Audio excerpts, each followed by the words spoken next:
ರಾಜಕೀಯವಾಗಿ ಕೇಂದ್ರ ಸರ್ಕಾರದ ಸ್ವಲ್ಪ ಹೊಣೆಗಾರಿಕೆಗಳು ಎಷ್ಟಿದ್ದಾವೆ, ಎಷ್ಟು ಪರ್ಸೆಂಟ್ ಇದೆ ಅಂತ ನೋಡ್ಕೊಳ್ಳೋದು ಒಳ್ಳೆಯದು ಅಂತೇಳಿ ಅವರಿಗೆ ಹೇಳಲಿಕ್ಕೆ ಬಯಸ್ತಾ ಇದ್ದೇನೆ. ಆಮೇಲೆ ನಮ್ಮದು ರಾಜಸ್ವ ಕೊರತೆ ಕಡಿಮೆ ಆಗಿದೆ. ಈಗ ಹೋದ ವರ್ಷ ಈ ವರ್ಷ 0.96% ಇತ್ತು, 1%ಗಿಂತ ಕಡಿಮೆ 0.96% ಇತ್ತು. ಅಂದರೆ ಮುಂದಿನ ವರ್ಷ 0.63% ಆಗಿದೆ.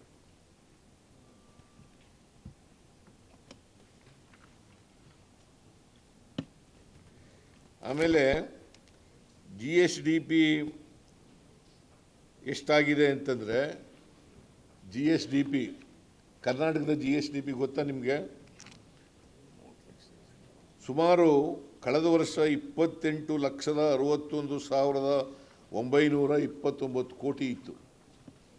28,61,929 ಕೋಟಿ ಇತ್ತು. ಈ ವರ್ಷ 30,70,103 ಕೋಟಿ ಆಗಿದೆ.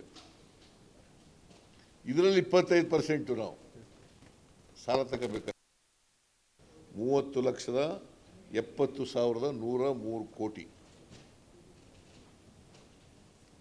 ಸೊ ನಾವು ಆರ್ಥಿಕ ಶಿಸ್ತನ್ನು ಪಾಲನೆ ಮಾಡಿದ್ದೀವಿ. ಜೊತೆಗೆ ಬಡವರಿಗೆ, ಮಹಿಳೆಯರಿಗೆ, ಕಾರ್ಮಿಕರಿಗೆ, ರೈತರಿಗೆ, ದುರ್ಬಲ ವರ್ಗದವರಿಗೆ, ಪರಿಶಿಷ್ಟ ಜಾತಿಯವರಿಗೆ, ಪರಿಶಿಷ್ಟ ವರ್ಗದವರಿಗೆ, ಮೈನಾರಿಟಿ ಅಲ್ಪಸಂಖ್ಯಾತರಿಗೆ, ಇವ್ರಿಗೆಲ್ಲರಿಗೂ ಕೂಡ ಅವರ ಆರ್ಥಿಕ ಬೆಳವಣಿಗೆಗೆ, ಅವರಿಗೆ ಆರ್ಥಿಕವಾಗಿ ಶಕ್ತಿ ಕೊಡಲಿಕ್ಕೆ ಕಾರ್ಯಕ್ರಮಗಳನ್ನು ಕೂಡ ರೂಪಿಸಿದ್ದೀವಿ. ಆಮೇಲೆ ಈ ವರ್ಷ 50 ಲಕ್ಷ ಕೋಟಿ, 15 ಲಕ್ಷ 60 ಅಲ್ಲಲ್ಲ ಸರಿ, ಅವ್ರ ಬಜೆಟ್ ಇರೋದು 50 ಲಕ್ಷ ಕೋಟಿ. 50 ಲಕ್ಷ ಕೋಟಿನಲ್ಲಿ 15.66 ಲಕ್ಷ ಕೋಟಿ ಸಾಲ. ಕೇಂದ್ರ ಸರ್ಕಾರ 15.66 ಲಕ್ಷ ಕೋಟಿ ಸಾಲ, 12.5 ಲಕ್ಷ ಕೋಟಿ ವಾಪಸ್ ತುಂಬ್ತಾ ಇದೆ ರೀಪೇಮೆಂಟ್. ಗೊತ್ತಾಯ್ತಲ್ಲ? ಸೊ ಅದರಿಂದ ಅವರು 56% ಸಾಲ ತಗೊಂಡಿದ್ದಾರೆ, ನಾವು 2.95 ಸಾಲ ತಗೊಂಡಿದ್ದೀವಿ. So we are within the parameters of the fiscal responsibility act. You are not ರಾಜ್ಯ ಏನಾಯ್ತಿತ್ತು, ಗ್ಯಾರಂಟಿ ಯೋಜನೆಗಳು ಮಾಡಿದಾಗ ಇವರೇ ಹೇಳಿದರು, BJP ಅವರು, ಆರ್ಥಿಕವಾಗಿ ದಿವಾಳಿ ಆಗ್ಬಿಡ್ತದೆ, ರಾಜ್ಯ ಆರ್ಥಿಕವಾಗಿ ದಿವಾಳಿ ಆಗ್ಬಿಡ್ತದೆ. ದಿವಾಳಿ ಆಗಿದೆಯಾ? ದಿವಾಳಿ ಅನ್ನೋದಕ್ಕೆ ಪದ ಅರ್ಥ ಗೊತ್ತಾ ಅವ್ರಿಗೆ?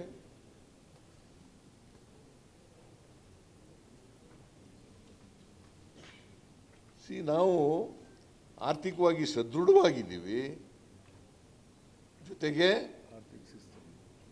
ಆರ್ಥಿಕ ಶಿಸ್ತನ್ನು ಕಾಪಾಡ್ಕೊಂಡಿದ್ದೀವಿ, ಜೊತೆಗೆ ಫಿಸ್ಕಲ್ ರೆಸ್ಪಾನ್ಸಿಬಿಲಿಟಿ ಆಕ್ಟ್ನಲ್ಲಿ ಹೇಳಿರ್ತಕ್ಕಂಥ ಮಾನದಂಡಗಳಿಗೆ ಅನುಗುಣವಾಗಿ ಕೂಡ ಇದ್ದೀವಿ. ಆಮೇಲೆ ಈ ಸಾಲ ಎಷ್ಟು ತಗೋಬೋದು ಅಂತ ನಿಗದಿ ಮಾಡೋರು ಯಾರು ಗೊತ್ತಾ? ಕೇಂದ್ರ ಸರ್ಕಾರದವರು, RBI.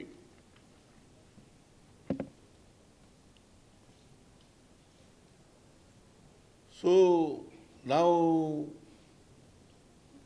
ಬಜೆಟ್ನಲ್ಲಿ ಏನು ಹೇಳಿದ್ದೋ, ಕಳೆದ ಇದಿರ್ಬೋದು 23-24 ಇರ್ಬೋದು, 24-25 ಇರ್ಬೋದು, ಆ ಎಲ್ಲ ಭರವಸೆಗಳನ್ನು ಈಡೇರಿಸಿದ್ದೀವಿ, ನುಡಿದಂತೆ ನಡೆದಿದ್ದೀವಿ ಅಂತ ಅದಕ್ಕೋಸ್ಕರನೇ ಹೇಳೋದು. ನುಡಿದಂತೆ ನಡೆದಿದ್ದೀವಿ.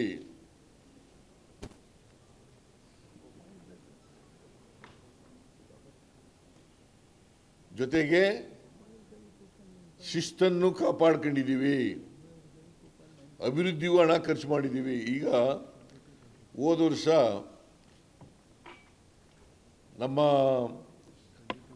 ಗ್ಯಾರಂಟಿ ಯೋಜನೆಗಳಿಗೆ 52,009 ಕೋಟಿ ರೂಪಾಯಿಗಳನ್ನು ಬಜೆಟ್ನಲ್ಲಿ ಇಯರ್ ಮಾರ್ಕ್ ಮಾಡಿದ್ದು. 52,009 ಕೋಟಿ ಮಾಡಿದ್ದು. ಎಲ್ಲ ಗ್ಯಾರಂಟಿ ಯೋಜನೆಗಳನ್ನು ಜಾರಿ ಮಾಡಿದ್ದೀವಿ. 23-24ರಲ್ಲಿ ಮಾಡಿದ್ದೀವಿ, 24-25ರಲ್ಲಿ ಮಾಡಿದ್ದೀವಿ, ಮುಂದೇನೂ ಮಾಡ್ತೀವಿ. ಯಾವುದೇ ಕೋತ ಆಗಿಲ್ಲ.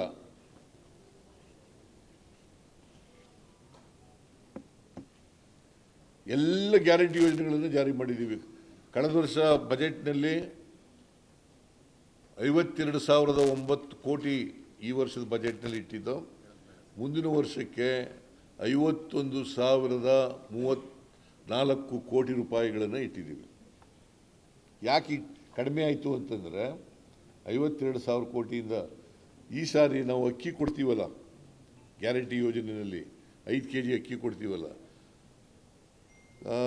ಇವರು ಎಂಥದ್ದು ಕೇಂದ್ರದ FCI ಫುಡ್ ಕಾರ್ಪೊರೇಷನ್ ಆಫ್ ಇಂಡಿಯಾದವರು ಅಕ್ಕಿ ರೇಟ್ ನಾವು ಕೊಡುವಾಗ ಶುರು ಮಾಡಿದಾಗ 34 ರೂಪಾಯಿ ಇತ್ತು, ಈಗ 22 ರೂಪಾಯಿ ಆಗಿದೆ. ಅದರಿಂದ ಫುಡ್ ಆ್ಯಂಡ್ ಸಿವಿಲ್ ಸಪ್ಲೈಸ್ ಇದರಲ್ಲಿ ನಮಗೆ ಕಡಿಮೆ ಆಯಿತು. ಅದಕ್ಕೋಸ್ಕರವಾಗಿ ಕಡಿಮೆ ಮಾಡಿದ್ದೀವಿ. ಅದೊಂದರಲ್ಲಿ ಮಾತ್ರ. ಇನ್ನು ಉಳಿದವೆಲ್ಲ ಸುಮಾರು 28,000 ಕೋಟಿ ರೂಪಾಯಿ ಗೃಹಲಕ್ಷ್ಮಿ ಯೋಜನೆಗೆ ಖರ್ಚು ಮಾಡ್ತಾ ಇದ್ದೀವಿ ಪರ್ ಇಯರ್. 28,000ಕ್ಕೂ ಹೆಚ್ಚು ಕೋಟಿ ರೂಪಾಯಿಗಳನ್ನು ಗೃಹಲಕ್ಷ್ಮಿಗೆ ಖರ್ಚು ಮಾಡ್ತಾ ಇದ್ದೀವಿ.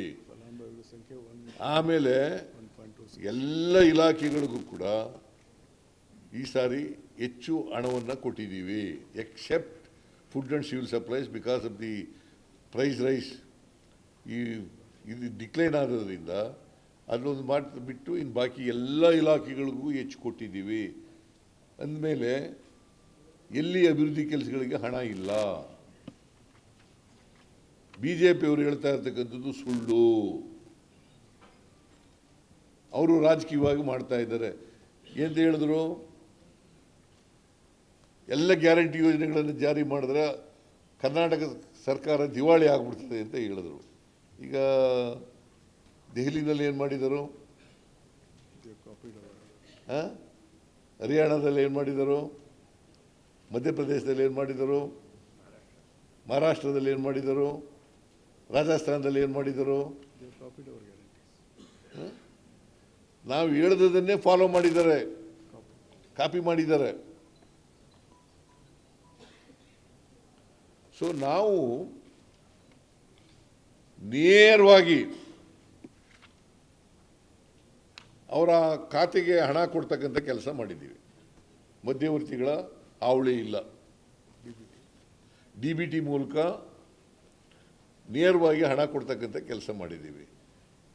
ಇದನ್ನು ಯುರೋಪ್ ಕಂಟ್ರಿಗಳಲ್ಲಿ ಏನಂತ ಕರೀತಾರೆ ಅಂತಂದರೆ ಯೂನಿವರ್ಸಲ್ ಬೇಸಿಕ್ ಇನ್ಕಮ್ ಅಂತ ಕರೀತಾರೆ.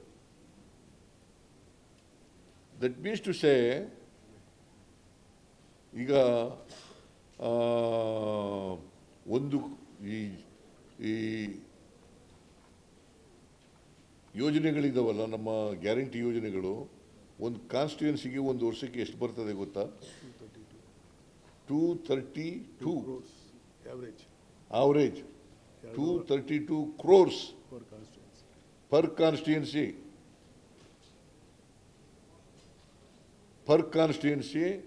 ವರ್ಷಕ್ಕೆ ಗ್ಯಾರಂಟಿ ಯೋಜನೆಗಳಿಂದ 233 ಕೋಟಿ ಆವರೇಜ್ ಇದನ್ನು ಬರ್ತದೆ. ಇದನ್ನು ಹೇಳೋದೇ ಇಲ್ಲ. ಈಗ ಜನರ ಕೈಗೆ ದುಡ್ಡು ಕೊಡೋದು ಅಭಿವೃದ್ಧಿ ಅಲ್ವಾ? ಪರ್ಚೇಸಿಂಗ್ ಪವರ್ ಹೆಚ್ಚಾದರೆ ಎಕನಾಮಿಕ್ ಆಕ್ಟಿವಿಟೀಸ್ ಜಾಸ್ತಿ ಆಗಲ್ವಾ? ಆಗುತ್ತೆ ಇಲ್ವೋ? ಸೊ ಅವ್ರಿಗೆ ಐ ಕಾಂಟ್ ಅಂಡರ್ಸ್ಟ್ಯಾಂಡ್. ಆಮೇಲೆ ಎಲ್ಲ ಇಲಾಖೆಗಳಿಗೂ ಜಾಸ್ತಿ ಮಾಡಿದ್ದೀವಿ. ಹಾಗೆಯೇ ಮೈನಾರಿಟೀಸ್ಗೂ ಜಾಸ್ತಿ ಮಾಡಿದ್ದೀವಿ, ಹಿಂದುಳಿದವ್ರಿಗೂ ಜಾಸ್ತಿ ಮಾಡಿದ್ದೀವಿ, ಪರಿಶಿಷ್ಟ ಜಾತಿ ಪರಿಶಿಷ್ಟ ವರ್ಗದವ್ರಿಗೂ ಜಾಸ್ತಿ ಮಾಡಿದ್ದೀವಿ. ಮೈನಾರಿಟೀಸ್ ಅಂದರೆ ಬೌದ್ಧರು, ಜೈನರು, ಆಮೇಲೆ ಮೈನಾರಿಟೀಸ್ನಲ್ಲಿ ಬರೀ ಮುಸ್ಲಿಮಾನರೇ ಬರಲ್ಲ, ಬೌದ್ಧರು ಬರ್ತಾರೆ, ಜೈನರು ಬರ್ತಾರೆ, ಸಿಖ್ರು ಬರ್ತಾರೆ, ಕ್ರಿಶ್ಚಿಯನ್ರು ಬರ್ತಾರೆ, ಇವರೇ ಎಲ್ಲ ಬರ್ತಾರೆ. ಈಗ ಕ್ರಿಶ್ಚಿಯನ್ರಿಗೆ 250 ಕೋಟಿ ಕೊಡ್ತೀವಿ ಅಂತ ಹೇಳಿದ್ದೀವಿ. ಅದು ಕ್ರಿಶ್ಚಿಯನ್ರಿಗೆಲ್ಲ ಹೋಗೋದು.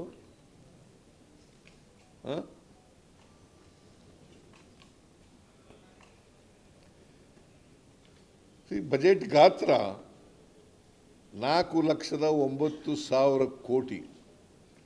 ಅದರಲ್ಲಿ ಎಲ್ಲ ಅಲ್ಪಸಂಖ್ಯಾತರಿಗೆ 4,500 ಕೋಟಿ ಕೊಟ್ಟರೆ ಈ ಬಜೆಟ್ಟು ಎಂಥ ಇದು, ಎಂಥ ಬಜೆಟ್ ಇದು?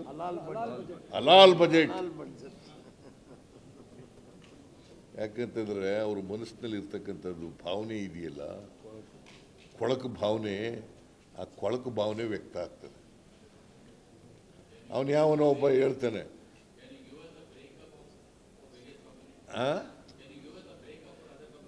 ನೋಡಪ್ಪ,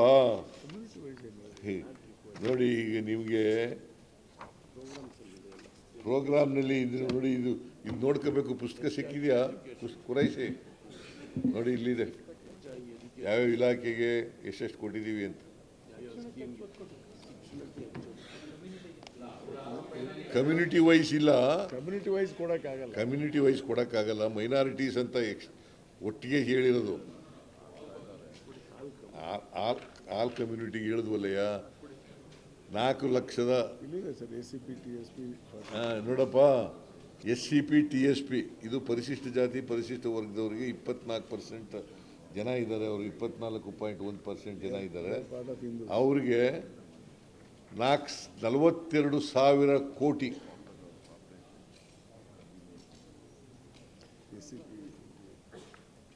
ಮೈನಾರಿಟಿಗೆ 4,500 ಕೋಟಿ. OBCಗೆ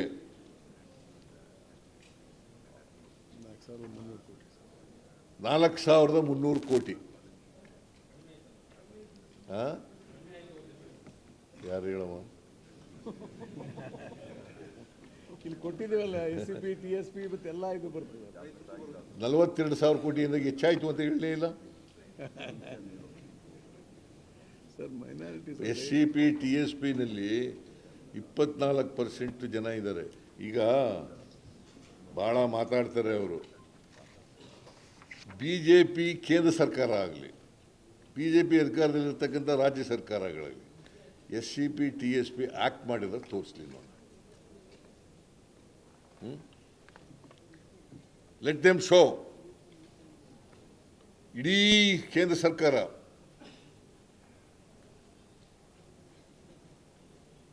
ಹದಿನೇಳು ವರ್ಷ ಅಧಿಕಾರ ಮಾಡಿದ್ದಾರೆ ಕೇಂದ್ರದಲ್ಲಿ. ಪರಿಶಿಷ್ಟ ಜಾತಿ ಪರಿಶಿಷ್ಟ ವರ್ಗದವರಿಗೆ ಕಾನೂನು ಮಾಡಿ ಅವ್ರ ಜನಸಂಖ್ಯೆಗೆ ಅನುಗುಣವಾಗಿ ಅಭಿವೃದ್ಧಿ ಹಣ ಖರ್ಚು ಮಾಡ್ತಕ್ಕಂಥದ್ದನ್ನು ತೋರಿಸ್ಲಿ ನೋಡ. Any BJP state as A matter of fact. ಅಲ್ಲಿ ಮಾಡಿ ಅಂತ ಕೇಳಕ್ ಧೈರ್ಯ ಇಲ್ಲ ಇವರಿಗೆ.